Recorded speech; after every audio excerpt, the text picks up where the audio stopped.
shalay waxa ay dunidu xustay maalinta biyaha adduunka oo ah maalin loo asteeyay in la isugu wacyigeliyo ahmiyadda biyaha ee nolosha. Soomaaliya waxa ay ka mid tahay meelaha biyo la'aantu ay halista ku hayso nolosha dadka, biyo qura iyo abaarana ay ku soo noqnoqdaan. maxamed colaad xasan ayaa dhibaatada biyaha Soomaaliya waxa wax ka weydiiyay injineer Yarow Shariif Aadan oo bartay cilmiga macdanta iyo biyaha oo madax ka soo noqday shaybaarkii macdanta iyo biyaha ee Soomaaliya ee dawladda Maxamed Siyaad Barre, iyo Professor Ibrahim Maxamed Faarax oo isna macallin ka soo noqday jaamacaddii Gaheer qaybtii cilmiga dhulka iyo macdanta.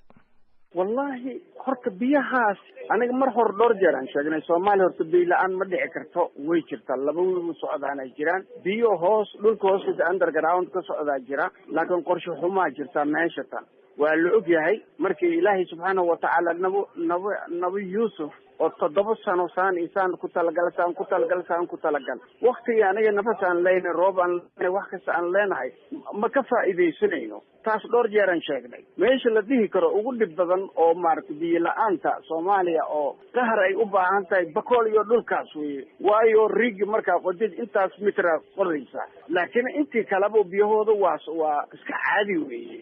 waa la samayn karaa, laakiin qorshaha ka xun plan ma jiro oo cad oo qorshaysan niman oo geologian sax ay soo sameeyeen ma jiraan. hadday u dhacdo hay-adaa la keenaya, hay-adna danteeda waxa weeye lacagtii ay soo galayso inay ku funshato. Soomaali taas dhowr jeegana aaga dignay walaal. Professor Ibrahim Maxamed Faarax baan rabaa inaan weydiiyo isagana. Soomaaliya waad aragtaa laba webiyood bay leedahay, labadaa webiyana inta badan mararka qaar berihii u dambeeyey ama sanadihii u dambeeyey way gurayeen waqtiyo ka horeeyay waqtigii looga bartay. maxaa ugu wacan baad is leedahay? marka u horeysa ku salaamaya, marka xiga su'aashaasi jawaabteeda waxay tahay webigaani weligiisba waa socon jiray. dhibaatada hadda weyn oo soo gaartay webiga Shabeelle waxa waaye biyo-xireenka laga sameeyey, kilinka shanaad laga sameeyo waaye. kaasa waxaad moodaa inuu caqabad ku yahay oo dhaawacay biyihii wadanka maaragtay imaan jiray. waa run biyaha marna waa yimaadaan mar waagan sidii ahaan jirtay markii horeba roobka markuu doowi waa buuxsami jiray, laakiin sida hadda waayaadnaba u guraayo oo balweli loogu dhex dheelaayo ma jirin. aniga balwelidan ku dhashay weligiisna balweli biyo kama go-in. way gaaban jireen, way yaraan jireen, laakiin min balweli lagu dheelaayo ma dhici jirin. taasi waxaa keentay arrintaasaa keentay aan kuu sheegay. siyaabo kale oo looga faa'iidaysan karo biyaha dhulka hoostiisa ku jira oo dadkii loo gaarsiin kara ma jiraan haddii qorshe la helo? guud ahaan waxay u baahan tahay daraasaad in lagu sameeyo dhinaca biyaha. Soomaaliya biyo la'aan ma jirto, laakiin qorshe xumaa jirta. dhulku wuxuu u baahan yahay rag geologiyiin oo kusoo takhasusay biyaha oo Soomaali ayaa jira, laakiin ma weli la isku mashquulinin in arrintaasi xoogga la saaro. biyo oo dhan waxay u dhamaadaan dhinaca badda u dhamaadaan. marka annaga meel fiican aan joognaa markii loo fiiriyo dhinacaas kilinka shanaad iyo markii loo fiiriyo biyihii xaggaan usoo daadagayaan. laakiin waxaa loo baahan yahay daraasaad in la sameeyo. caqabadaha jira dhismaha dhulka ayay ku xiran tahay weliba in daraasaad lagu sameeyo. dhulka cusbuu leeyahay, cusbada intay la eg tahay, see looga gudbi karaa, biyaha maxaa loo tiri karaa, waxaasoo dhan daraasaad in lagu sameeyo wey. haddii laakiin qorshe aan loo samaynin oo dawladdiina aysan qorshe u samaynin ka dhexaysa tan markasta waa dhacaysa oo abaarahan waa dhacaya, biyo la'aantaana waa dhacaysa. webiga waa laga faa'iidaysan karaa. webiga markuu biyaha keeno waa in loo sameeyaa keed, meel lagu xareeyo biyahaasi oo lagu weeciyo oo hadhow markii loo baahdo laga soo furto in loo sameeyo oo dhowr meelood ah. maadaama hadda dhibaatooyin weyn ka timid dhinacaas biyo xireenkaas oo ka yimid biyaha hadda na soo gaaraayo, waa inaan ku talagalnaa inaan meelo badan u samaysano biyaha ku kaysano. Injineer Yarow, adigu maxay kula tahay?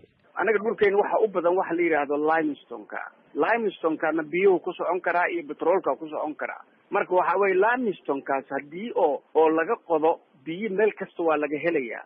biyaha waxa weeye desalination plant waxa la yiraahdo badda biyo laga dhigi karaa, waxa laga dhigi karaa roobabkii maaragtay ayaa la soo samayn karaa. nidaam baa jira, system nidaamo badan oo waagii Soomaaliya aan joognay aan ka soo shaqaynay ayaa jirta, laakiin yaa la wareysanaa dagaaladii dhaceen ana kulligayna nafteena ka soo cararnay, dibadaan joogna, jaamacadahana wax ka dhigoyna wax kastaan samaynayna. macnaha khibradii aniga aan lahayn oo